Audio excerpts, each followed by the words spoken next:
खाली पडले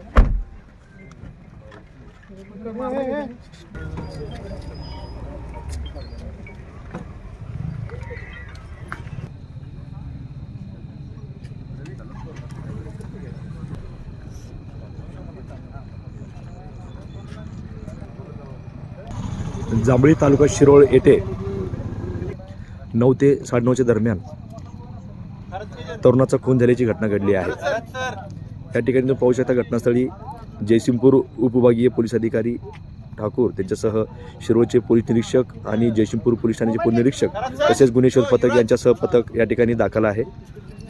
या ठिकाणी तुम्ही पाहू शकता संशयितरित्या पोलिसांना ही इर्टिगा कार आढळून आलेली आहे।